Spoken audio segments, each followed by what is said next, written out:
Hello, everybody. Welcome back to another panel in the New Year's Indie Book Blitz. I am back with part 2 of Noblebright Epic Fantasy tonight.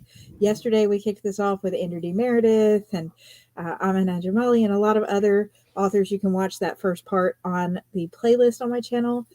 But we have a whole new group of people tonight, people that I know and people that I'm meeting for the first time with you guys. I'm really excited.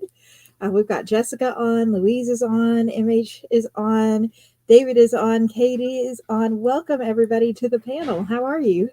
Hi. Good. Good to have you. So I am so excited. Some of you have been on before. Some of you are meeting for the first time today. Why don't you go around? Jessica, you can kick us off. Tell us a little bit about yourself and what kind of fantasy books you write. Sure. My name is Jessica Cantwell. I am the writer of a young adult fantasy series called The Realm Saga. I started writing it back a very long time ago in about 2010.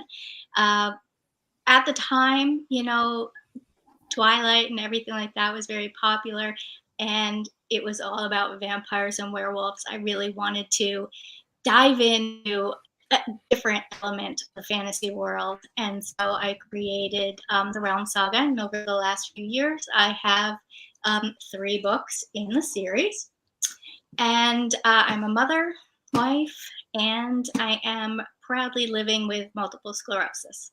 So that's a little bit about me. Yes, and your books are exciting and great. Oh, we have a fan of yours on already. Love you, TL. Yes.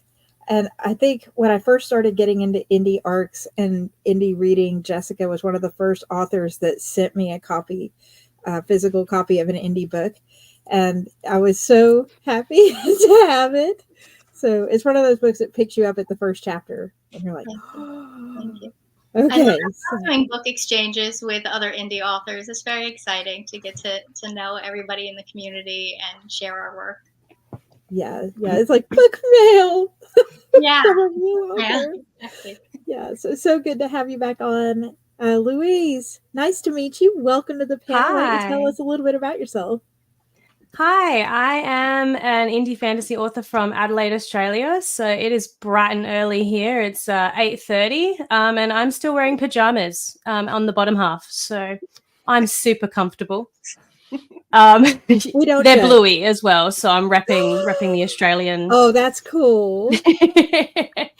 I just released my debut fantasy novel about a month and a half ago, Spark of the Divine, which came out November 24, which is technically a true story because it is the D&D campaign me and my friends played for 3 years. So there's a lot of elements in here that actually happened in real life. Wow. Yeah. So I'm just on the panel on the like tour junket trying to make a name for myself here. So how hard was that? So do the other people in your party, in your group, know that you turned it into a book? Yeah, absolutely. I had to get them to sign IPAs though, in case I made their characters into psychotic cannibals and they were worried about being sued. I didn't do that though, so that's okay.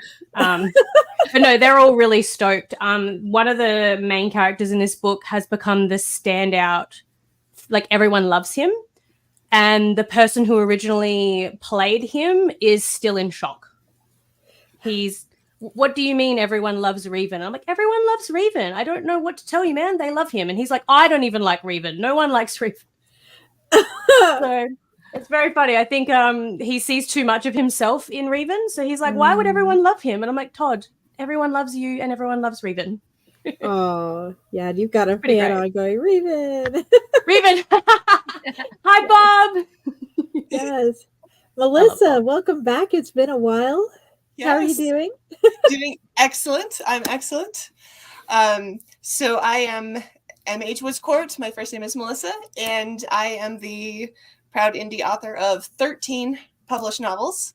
14th will be out on February 1st, which will complete my latest trilogy. So that's the first book in that, The Shattered Arch, Mark of Valioth.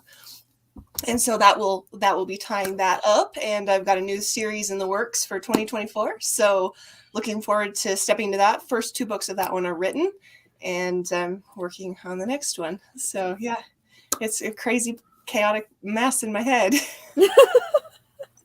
Yeah, you've had a lot of bookish things in the last year. It seems like every time I turn around, I'm like, something else new from the Woods Court world over there. Hey, listen, like, don't do the Woods Court world thing, because it will burn you out, and then you're like, what the heck were you thinking? And yeah, 2024 is going to be a little bit more chill if I can get off the workhorse.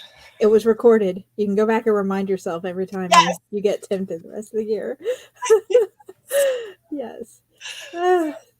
David, so good to have you on. How are you doing? I'm doing great. And it's also great because I'm meeting Melissa for the first time. We are members of the Mutual Appreciation Society on Instagram. I'm like that. That's how we know each other. Just like, but no, my name is David Hopkins. I am both new and old in that about 20 years ago, I got into writing comic books. And I did that for quite some time, published a few things. I then switched over to journalism and wrote for a couple of magazines for a while. And now I am writing fantasy, and this is my first fantasy book out, The Dryad's Crown. Oh, yeah.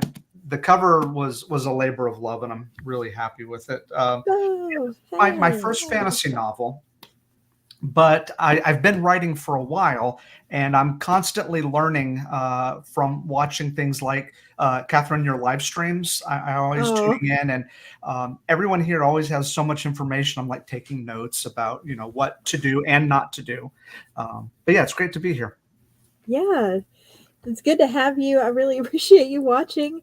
When I started this channel a few years ago, I was just like, I'm a brand new writer. I'd been editing for a long time, and I've been helping people get signed with traditional publishers. But it was my first time trying to publish my own book. And I was going, I'm just going to share very publicly, very raw, the ups and downs of this journey. And then it's evolved into what it is today.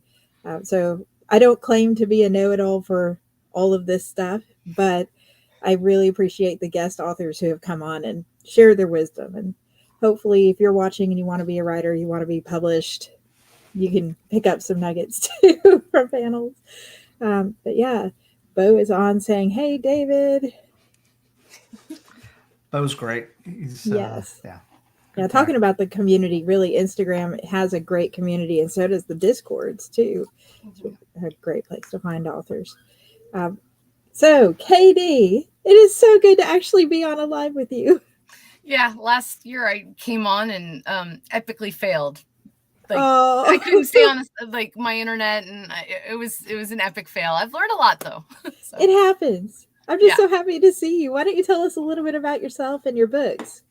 Thank you. I'm a queer author of epic fantasy. It's funny because when you popped up the panels, the opportunity to sign up for this, I had to look up what Noblebright was because I had no clue. It's funny because I thought I was writing progressive fantasy, but with dark undertones. And then, and as you know, it's so hard to try to figure out the categories and keywords, especially when you're in such a niche like I am. So I looked it up, and I was just pretty floored that this Noblebright is exactly how I write. So it was pretty cool to find some way to explain the type of writing that I do. But my first book, Secrets of Earthis, is all about a young man who's queer. All my writings are about queer people because that's what I relate to. And growing up, there was not a lot of representation. So, I think it's a great idea that we should represent all of the types of people that are out there. But it's about a young man who leaves an abusive life and is in search for love and acceptance, and finds out that the planet that he lives on is not like any other planet out there. There's telepaths, there's shapeshifters, there's elemental wielders, and then there's mortals. Poor mortals. They're kind of under everybody else's control. So, but I've definitely a labor of love, and I've been working on it for over 14 years. I now have a total of 3 books in the series, and the 4th one will be coming out this year. So I'm really excited about it. Thank you once again for being able to have all this. This is so fun. I'm having a great time. Well, it's my pleasure. I'm excited to have you on. I know I'm so sorry about last year. I was like, oh, but when you do stuff like this, technical is going to come in somewhere. I think I was on late last night and I went just glitched. And everybody else is going, we can't see you, we can't hear you. Well, 1 out of 9. That's not too bad, I guess. That's actually pretty good. Yeah. So let's talk about Noblebright Epic Fantasy for a second here. Because that was a good point, Katie. I didn't know what Noblebright was. In like practice, you know the terms if you work in the industry.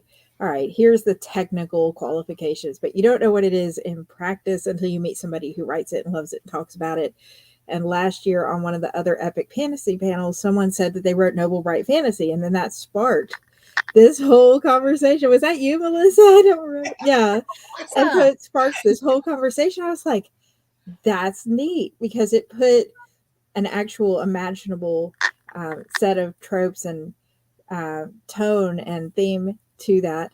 So I'm curious, going around, what about your books makes it Noblebright Fantasy as opposed to more generic epic or dark epic fantasy?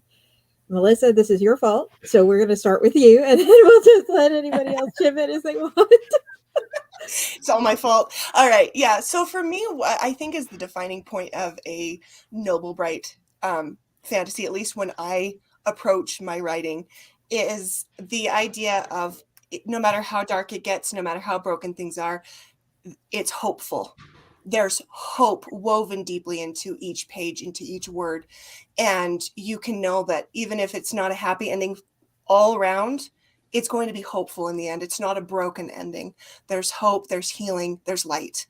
And for me, that is Noblebright. And it's really taking it back to the classic roots of fantasy with, as far back as George MacDonald, J.R.R. Tolkien, C.S. Lewis, all of those original, the fathers of fantasy. Classic fantasy is Noblebright. Noblebright is a return to classic fantasy. Oh, cool. There's good in this world, Mr. Frodo, and it's worth fighting for. Yes. That's yeah. That's Noblebright. I love how we had all the same reaction. And you know that you're on an Epic Fantasy panel when everybody's like, yay! Goosebumps all around. I get a chill every time I read that part. I'm just like, oh my gosh. All the best lines in that movie were first in the book. It's, yeah. Yes. So many feels. So David, how have you brought that aspect into your books? Well, for me, it was a little bit of self-discovery in that I thought I was writing gritty fantasy. And my editor told me, no, your fantasy is very hopeful. Kindness is a superpower. Yeah. And so I had to kind of relook at what I was writing and understand that while there are some dark and gritty and painful moments in my story, that ultimately it is a story about self-sacrifice, and that sacrifice has purpose, it has meaning, it has value, and that all the people, even the ones that are corrupt, are people who have a mom and a dad, they have parents, they have a life, and that's worth respecting. And there's just a basic, I would like to think that in my stories, there is a basic care and humanity for other people. I was so glad to hear that Katie writes queer characters. I'm not queer, but my family is. And I constantly find that I'm writing about places where people are not punished for being who they are, and writing a more hopeful world. But at the same time, it doesn't have to be a world that is easy with easy solutions. It can be a very complicated world and still be a hopeful one. So yeah, that I found out, but it was basically my editor told me, and I was like, oh yeah, I guess you're right. Yes. Who wants to jump in next? How does your book fit into the epic fantasy with the Noblebright elements, Louise? I was in the same boat as Katie. I didn't know that there was a term for it. I just considered it to be classic fantasy. And I remember thinking that when the first kind of Song of Ice and Fire books dropped, and George was saying, you know, this is not a happy ending, blah, blah, blah, blah, blah. I remember being like, well, why? Because isn't that the point of fantasy, is to be, you know, we're not going to get a happy ending in the real world. So can we get a fantasy where shit actually works out? That would be great. But once again, it's love. Oh, also, I'm Australian, so I'm going to swear a lot. I apologize. I'll try my best to keep the coarse language to PG-13. My apologies. I think that Noblebright, having a word for it to set expectations for readers as well, now that there are so many different genres. I didn't know what grimdark was either. I was like, I read fantasy, and then people were like, oh, do you like grimdark? And I'm like, that sounds like something I will be interested in, but not necessarily like. Right. I like things to work out and not be sad and angry and have I like emotional trauma, not like world trauma. I don't know if there's a difference to that, but yeah, I think that Noblebright in itself is like, if you can tell the reader that things are going to work out, it's just a mystery as to how. And like, you know, you like, you know, when you're reading a book and you're like, I know they're going to survive and I know they're going to get out of this, but how in the hell are they? Like, that in itself is a key part of the story and what makes it so interesting to read. Yeah. That's actually a really interesting way to put it. Is it's not necessarily that you don't know it's going to have a somewhat decently happy ending, but who is that happy ending for and how does it come about? Yeah. Yeah. And Jessica, I've read your books, so I don't want to say too much. So why don't you share a little bit about how yours sees that Noblebright fantasy aspect? I won't spoil it, but it definitely has a different type of happy ending that I think people were not expecting, and we're very. We would. I'll be honest. When I write genre, other than thinking, oh, this is a fantasy world, the type of genre is really not on my mind. I write for the story, and when I read a story, I kind of write what I like to read, and I don't like something that's all doom and gloom, and I don't like something that's like super cheesy and always like happy. And I just think that that's what came out, and Noblebright is definitely the category that shined through in the end. Yeah, exactly. Weren't expecting that in. Yeah, so many. Yes. Yeah, exactly. There's so many genres, and really, my books fit into so many. But I do like the. I think Noblebright is definitely the top element there. Yes. So on the last Epic Fantasy panel, we talked a great deal about whether religion or faith should be like an essential part of Noblebright fantasy. And when we say faith, we're not talking about necessarily an organized religion, but faith that the world can be better, or faith in humanity, or whatever, as opposed to maybe a darker, grim fantasy like mine, where the point is that there is no good in humanity. So how do you rise above that, knowing that we're not inherently good, is the flip side of that. And so I'm curious to know, you know, in your books, especially with your main character, is their outlook on what they're going through and the hope in the story, is that a part of who they are, or is that other people around them that are trying to get them to that point? I'd like to think that my MC, because he came from abuse, he had one instance as a very young child of love and acceptance from his great-grandfather, and he carries that with him. So as he's going through his story and all the different types of arcs that are going on, he always remembers what Papa Edwin said. And Papa Edwin was, you know, and so even when it gets all doom and gloom and telepaths are chasing him and all this fun stuff, he's got that remembrance of his past, and that helps push him forward. And it actually is like the undertone of the whole story is like, you can do good. You know, you don't have to go back to that place that was just wicked on you. Keep looking for the positive. And it will come. And by the end of book 4, it does. Little sprinklings here and there. So. Yeah, I think at least in my book, the issue of faith is an interesting one because the sort of religious organization in my fantasy setting is not an oppressive, sort of dark, authoritarian. They don't have that kind of influence. And so there's a priest character who serves the god of agriculture. And he's a good man. He's a kind man. He's not a hard worker, and so the priesthood worked very well with him because he could sit all around all day sweeping the temple and doing charity work. But for my main character, I think it's less about sort of a higher belief that I need to do the right thing, and it's more this idea that I have people in my life that I love, and I need to do right by them.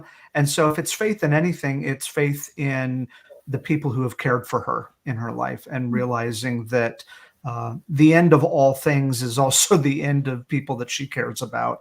And so there is that motivation to protect the people that are close to her. So we've got one where it's a little inside and then a little outside. So much variety already. And Jessica, I'm curious to see yours specifically, like your intention when you went with your character.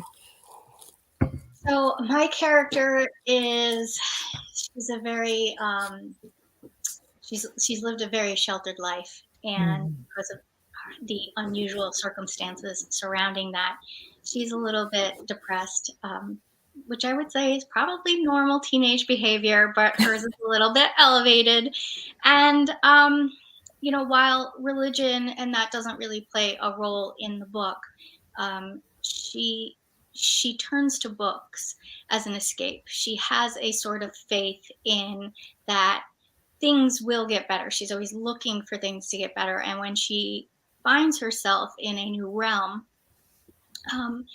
it kind of brings her out of her shell, and she does realize, even though she's kind of in a more dangerous situation, that she has a lot to look up for, and things to be proud of, and she really has this life-altering change. And so there is a lot of faith in her, and it kind of just, I would say, kind of as a normal person, grows and matures, that's how it comes out in her as well. So for me, I've written 4 different series. In each case, I've had a lot of different characters do a lot of different journeys, main characters, and so the faith journey has been different for all of them. I would say that it does play a part in general terms in Noblebright, because it is finding faith in self, finding faith in people, finding faith, whether it's a universal power, whatever it is, there's an opportunity for growth and for acceptance. And I think part of that is finding a form of faith. And so for me, all of the characters go on a journey of self-discovery in finding something to believe in. We all need something to believe in. And so I take that and I like to kind of just apply it differently for each character and what it is that they need to find to believe in, to support, to value. And so, I would say faith is critical on the journey of hope.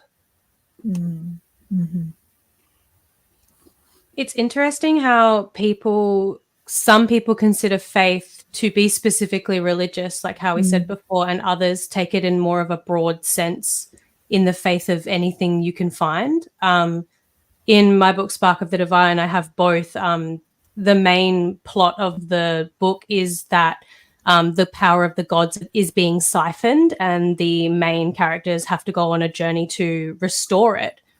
Because the main character, May, she is a disciple of one of those gods that gets siphoned and loses all of her powers and can't do anything.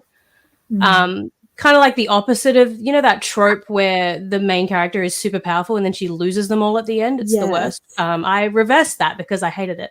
Fix it, Louise. Fix it. I know, it's the worst. And it's always the women too. Stop. Yes. But I think that having faith in a religious aspect is always good. But in a sense, having faith in the people around you and even just the belief that it will be okay and that you can figure it out is equally as important, if not more. There are characters in my novel that they have to put their faith blindly in each other to trust that they're going to take care of each other and not betray each other. And there's a lot of, I guess one of the characters is very suspicious of everyone else and is waiting for them to essentially betray her or someone else because she has trust issues.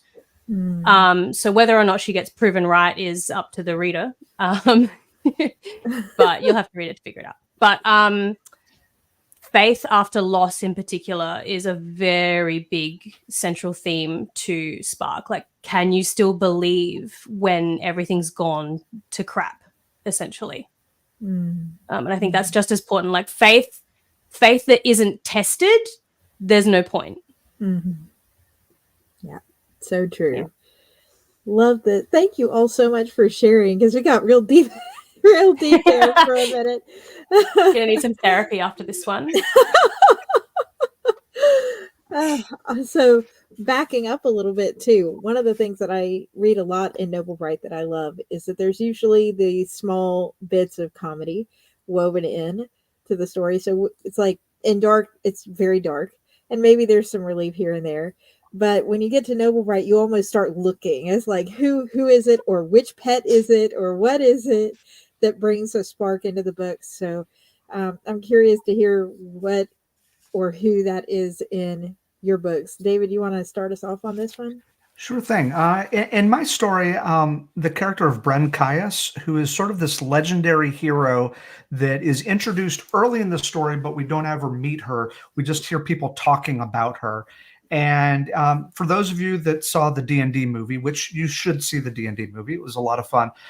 If you remember the Paladin character who just always was awesome all the time, that is kind of Bren Caius. She is that character who can do no wrong.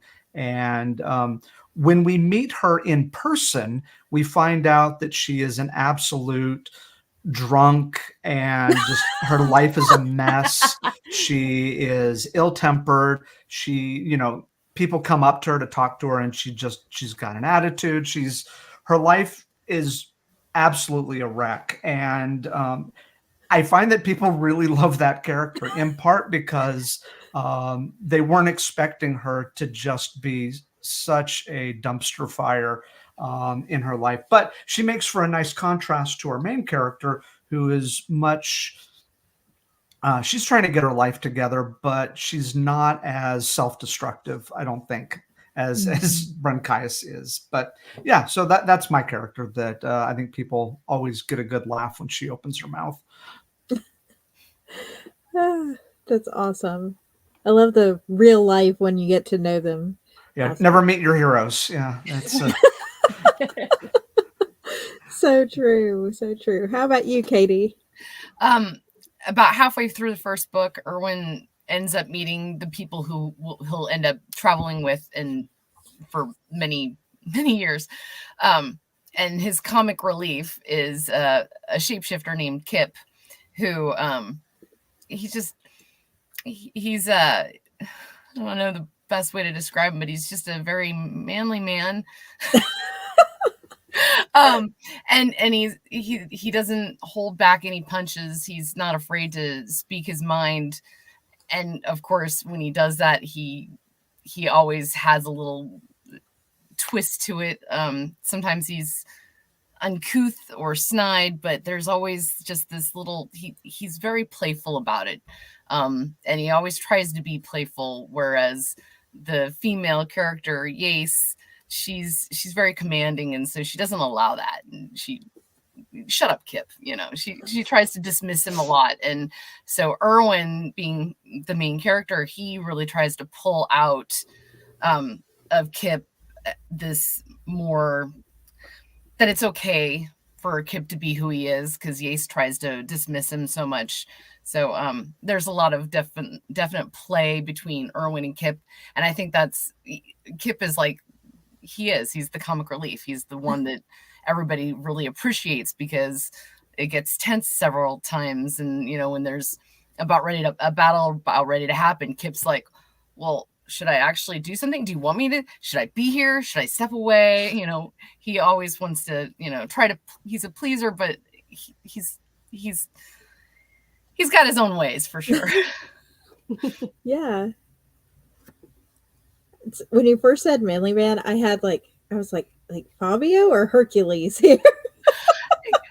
Well, not necessarily like that. He's just he's like, well, this is how men do it. And it's just like, well, is that? I mean, all men in general? Yeah. Well, you know, in my tiny little world of understanding guys, and he had a bad father too, so he doesn't necessarily have the best example of a good man in his life. But yeah, he's definitely the comic relief.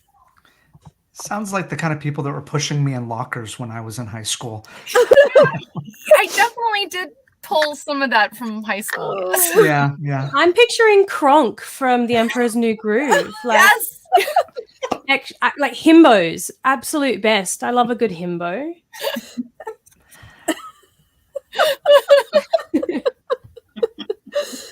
Fantastic. I love Kronk. Okay, I actually like Kronk's New Groove almost better than Emperor's. Yes, almost. There are so many like objectively bad Disney sequels that are very entertaining. Yes. So Louise, how about you and funny side characters or I am still riding the high of, it would probably be about 8 months ago now, when my first alpha reader messaged me and said that he laughed when something happened. And I was like, am I funny? Am I funny? This is proof I'm funny. Oh, excellent. But I have two standouts in my book, mainly because they're the most fun to write. One of which is Revan, aforementioned fan club president. And the thing about Revan is he's extremely literal, and he doesn't realize that he's funny. So he'll just point stuff out that's super, super obvious that you really shouldn't say in social settings. He's very autistic coded. God bless him. So, you know, a big argument will go down, and then Revan will be like, yeah, she doesn't like you. You should probably not go near her or she'll shoot you. And everyone's like, oh, okay, cool. We'll move on. Or he'll be like, are you meant to be taking this long, breaking this lock open? Because you're normally really like good at this. Like, do you need help? And the other person's like, why are you making fun of me for not opening the lock? But he thinks he's being helpful. The other thing that I love writing is there is a character named Grundle who is a goblin, and he's very small and very sneaky and very stealthy. And my favorite thing to do when I'm writing is to just not mention him for a while till the reader and everybody else has forgotten that he's there. And then just kind of have him pop in, and he'll be like, yeah, Grundle's listening. And everyone in the scene is freaked out and like drops their drink or whatever. And it happens multiple times in the book. And it's one of the highlights. All of my ARC readers were like, I love Grundle, and I love forgetting that he's there and then having him pop up and scare everyone. Which is exactly how he was in real life. So I feel like it's a really good homage to the roguiest rogue to ever rogue. He had a stealth of like 40.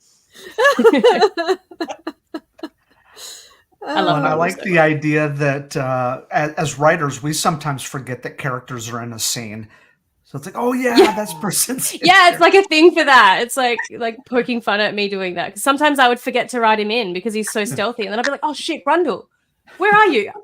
I did a thing on Instagram where I was like posting like fan casting of like who I would love to get to play the characters, and I literally forgot to do Grundle and had to add him the next day. I was like, this is meta. When I did my debut, I let my sister read my book, and she was like, "So what happens to this side character?" I was like, "Well," You'll have to find out in the next book. the problem was it was a standalone, and I was like, Oh no, "Well, not anymore. I don't know what happens to that character." So I hope When you the throw in readers a forgot tie-in about him like novella. I did. But So and you know so's what? day out. Your early books, right? Your early books are always, I feel like maybe the purest part of your heart and soul because they're the most unrefined in some ways. But you look back, I don't know. I look back and I'm like, oh yeah, I need to fix that if I ever do a revision. It's fine. It's It's still good. You're not always remember. So Jessica, how about you and comic relief and side characters? Oh, that's definitely Tracy. Yep. He's my shapeshifter. He's mischievous. He is a huge flirt, a hopeless romantic, and he has a hysterical inner monologue that he just goes on and on. And he's part of a love triangle trope. And I have a lot of people that are always like, Team Tracy, or Team Blaze, depending on, who they want. But it's always him. And I get a lot of compliments about how funny he is. And the truth is that that character is based on my husband. So, yeah. Oh. All of that just hystericalness, that's my husband. Yeah. Does your husband know? He read the book, and he's like, oh, I know who I am, I know who you are, I know who this person is. Because there's a lot of influences. Names were changed to protect the innocent and not so innocent. But it's always entirely coincidental, just for the sake of the interwebs and all the things and stuff. Yes, right? Exactly. Allegedly. Yes. I actually really do try to never put people I know in real life in my books. And that way I can genuinely say, if you think that is like you, then that is 100% on you and not on me. But I was like, no, I would never publish for reals any of the books I wrote when I did write about the people I knew in real life. Do it. Burn book. I have a big tote, a giant one, under my bed filled with all my drafts that are handwritten in notebooks, and most of those kinds of books are buried in there. So, Melissa, So I was thinking about side characters.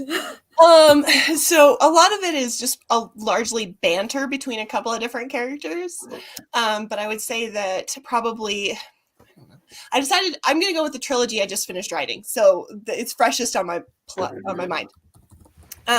There's a dragon character, and he takes on human form to help them with this quest. And he's kind of going along with them, and a lot of the comedic situations are caused by him just making these funny comments because he's not human. So sometimes he's talking about, oh, the taste of raw meat, like when you catch a deer in the forest and they're like, okay, stop it, you're gonna ruin our dinner, and then they call him a barn animal, and there's just the banter that he creates is probably the funnest part.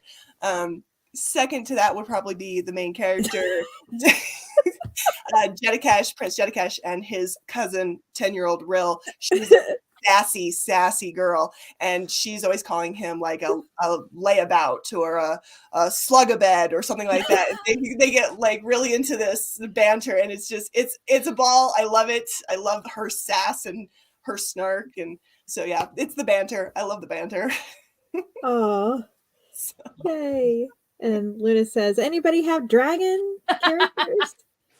It came up. Who doesn't have dragon characters would be the better question here. I don't. Oh, Not yet. Not yet. Book 2. Maybe, please.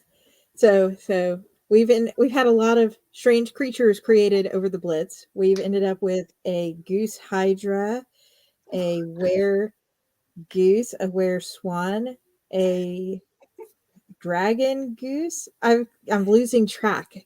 The people who have watched all of them, you know who you are. You can leave it in the comments. But I'm just like, next year's Blitz needs to have a communal character of some kind, and at the end of the year, like, here's a badge. You attended this year. Here is our mascot for the year. I love it. But seriously, does everybody's books have a pet of some kind in it? Tracy doesn't count. Yeah, I think in the Dryad's Crown, the dragon, obviously a dragon is not a pet, but as a faithful companion that stays by the side of one of our characters, I think that Cyruth the dragon falls in that category. In Cyruth's case, Cyruth was spent their life in a small cage, and much like goldfish that could be really large, when you put them in a small bowl, they stay small. Cyruth is a small dragon because of the cage, and they dream of being large and terrifying, but they are not. I know. Well, Cyruth breaks free, but Cyruth is forever going to be a small dragon who dreams of laying cities to waste. But they can't. So build him a snow city immediately. Let him destroy it. Yeah. Somebody bring a city made out of a marshmallow. Hand it to the poor baby. Anybody else want to throw in a little cameo for their pet before we talk about our plans for next year? Erwin has 2 donkeys that he's completely loyal to, and in fact, in all of my books, I have some sort of equine companion. I personally own a horse farm and have to deal with horses all the time, so I have brought a lot of my horses' personalities into the stories that I write, because horses are full of personality. I'm not kidding. They've got way too much sometimes.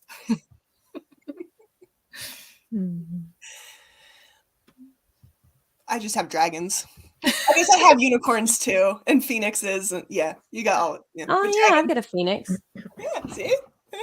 I was sitting here like, well, Revan's a cat person, but if you called him a cat, he'd get really offended. So, yeah. Like, in my epic fantasy, it's a horse, but I wouldn't. I mean, technically, I guess she is a pet, but she's just sort of her own person-ish. It's like, make sure that people get around okay and get done. And yeah, I need to add more pets in. I mean, in the Lord's Gambit series, I've really branched out. Like, Death has a pet emu. It's a dark emu with like black eyes, and he rides it around, and everybody's like, so a regular emu riding on this emu. Literally, if you look it up on Wikipedia, in Australia there was an emu war, and we lost. Oh no! Literally, we lost. The Australian army fought a bunch of emus that were trying to, like, screw up a bunch of people, and they lost. They gave up. They conceded the land to the emus and were like, just have it. We don't want to die. The Great Emu War is a thing that happened, and yeah, they won because they're terrifying. That's some. I'll write a book about that. I can move into historical nonfiction because that happened. See, now I feel so much better about having the Lord of Death ride one into battle against the goddesses. That's accurate. That's like historically accurate. They're terrifying things. They're not even the most deadly bird here, but they're definitely up there. Don't want to cross one of those. So get another character to ride a cassowary. They're even more scary. They're like giant turkeys that will stab you with their giant. They've got like spurs. They'll legitimately. I mean, everything will kill you here, but like, it's a cliche because it's true. Everything here will kill you. There's probably like 8 spiders in this room as we speak. Oh god, it's fine. I'll never visit. There's a can of fly spray down there. I'm good. Do you ever just go around like with a Snuggie on and you're just like pretending you're Sam in the middle of Shelov's lair? Kind of, yeah. I mean, yeah, if it's golden orb season, do you guys have those? Yeah, we have those. Yeah. They just, over the top and not ideal. You need to change. Everyone out the front, we call him Orbit. So getting away from spiders and epic fantasy, 2024 is 2 days away. We're so close. This time tomorrow, a lot of people will be celebrating. Louise will already be in the new year this time tomorrow, most likely. So I'm from the future. What's coming up for you guys for bookish news? Do you have events? Do you have new books coming out? What's going on? Jessica, you want to start us on this one? Sure. I actually switched gears and 2022 to 2023, and I released a women's contemporary fiction novel.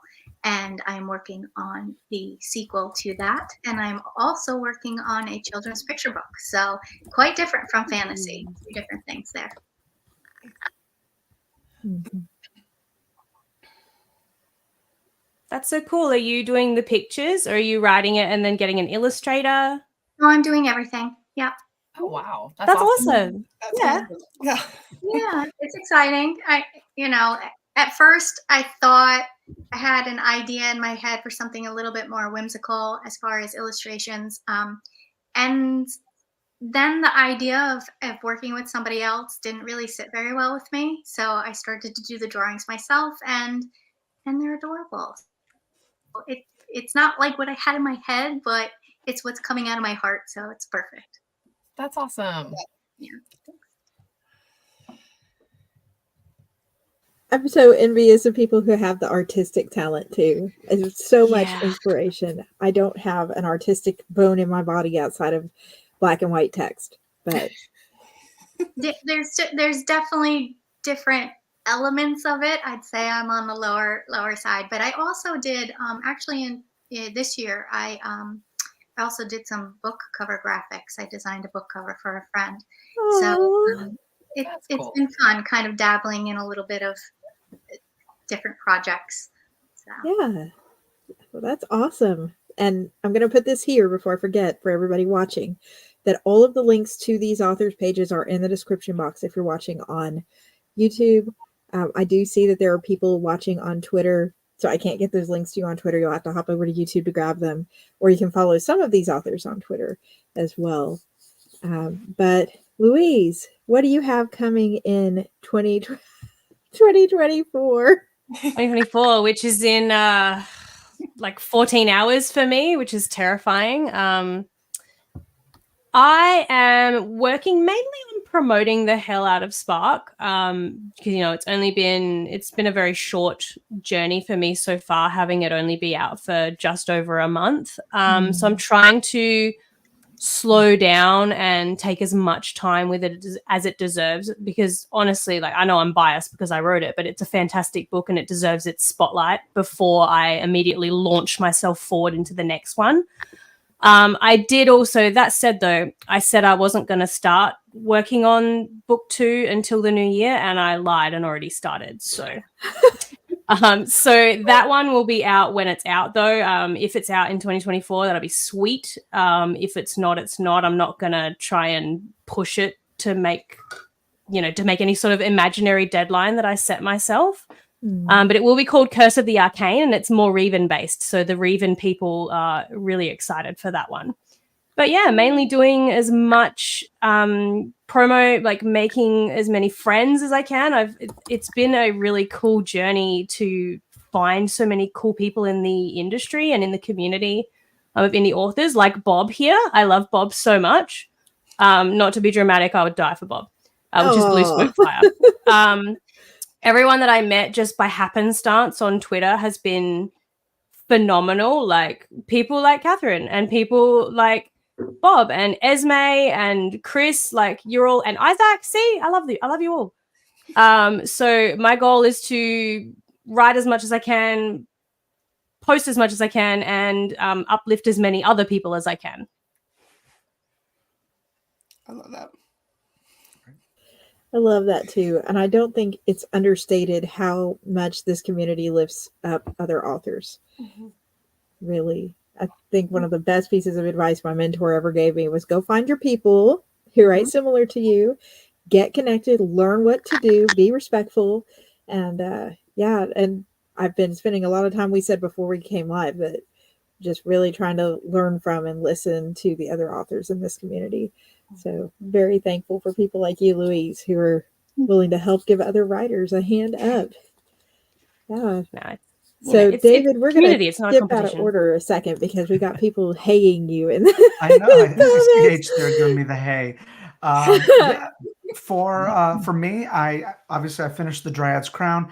I have about 8 books planned in the series.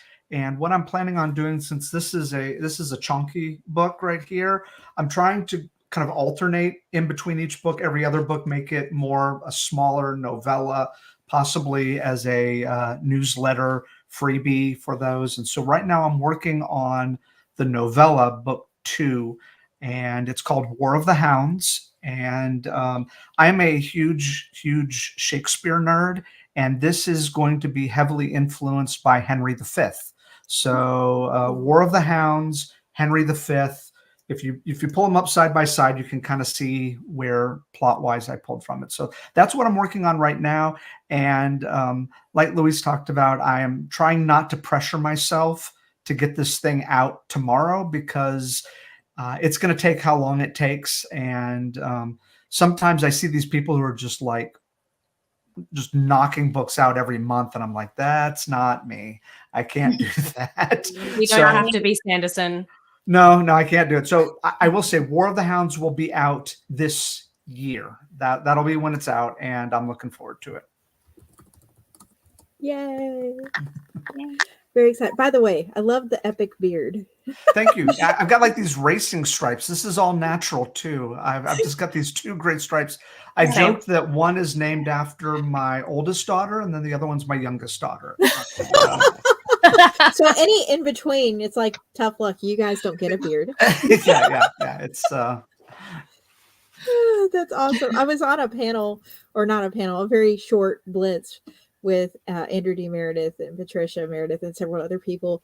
And I love how someone came on and they made this comment that they were like, if you write epic fantasy, you have to have a beard. And I was the next person up, and I got on, I was like, I'm missing the beard. But somebody give me the paste on beard. The beard wasn't as short before COVID. This grew out during quarantine. I mean, I'm not a dwarf, so it's not like I'm born with a beard. Yeah. So how about you, Katie? What's going on in 2024? At this point, I'm just working on promoting the 3 books, but my 4th book will be coming out, fingers crossed, mid-year. I'm hoping June. I keep saying that to myself, and then I'm like, well, there's a lot of stuff between here and there. So, but that's the plan. And it's called Mind Games. Ooh, that's a good cover. Yeah. No skipped on Melissa, but Melissa's done these so many times. So we're sort of just jumping around all different orders at this point. Melissa, all right. You started this panel with all the stuffs from 2023. What is coming in 2024? Well, so because my wrist decided to bum out on me, I've had to slow my writing down considerably. And what I do is I don't release the first book in a series until I've written the whole series. So I've got 2 books written in what I'm thinking is going to be a 5-book series. And so whether or not the first book is released in 2024 is very dependent on my wrist and how quickly I can write and all of that. In the meantime, I am going to be releasing the last in the trilogy, Mark of Valioth. The Blood Fountain comes out February 1st. And so I will have a book release in 2024.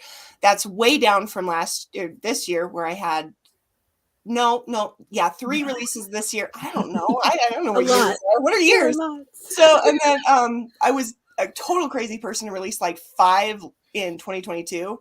I will never do that again. So I had to pace myself, and no, I didn't write those all in the same year. I had a stack. Like I have a stack, but so I've been working on just writing the next series, get this last trilogy wrapped up, and I will be doing 1, maybe 2 Kickstarters. So that is me slowing down massively because I was dumb. Ambitious. You were ambitious. Don't do that. It's thank you. I'll never do it again. If I do, like, just bury me like right now, because I will die. Oh, what an exciting year it's going to be. I don't know. I'm doing the least of all of you. I'm just trying to finish up a couple series that I've started, and I'm like, okay, these books need to go out. So I'm not promising dates, but I do plan on finishing 2 series this year is the goal, and getting those completely wrapped up before I do anything new. But the one thing I can say for sure is definitely in the works to come out in 2024 is a secret project with some other authors, where I will be reviving just a little. Can't really talk much about it. That's been the hardest thing. A little bit of a standalone novel that I had put out that everybody begged for more of. And I was like, no, I think I'm done with that world. But for this project, for the cause that it's going for, it is worth diving into a certain fan favorite duo. So I will be bringing that out in that. It's been really interesting because when you put down a book and you don't ever plan on going back, it's like you just sort of disconnect and then you pick it up and it's like meeting an old friend. And so getting back in the shoes to write it has been, it's been different. Thank you so much for tuning in, and thank you all for joining and helping me kick off the new year.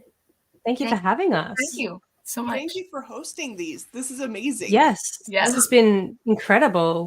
What is this, like number 30, 31, 57? We're over 15 now. We are over 15, I believe. That's so awesome. Exciting. But yeah, thank you all so much. Please, everybody, go down in the description box, follow these authors, check out their books. There's some great works represented here.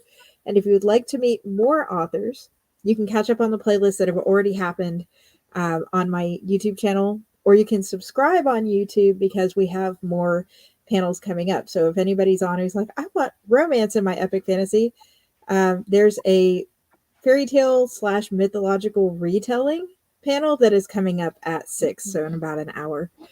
Thank you all so much for joining. Take care. Happy New Year. Thank you so much. Happy New Year. Happy New Year.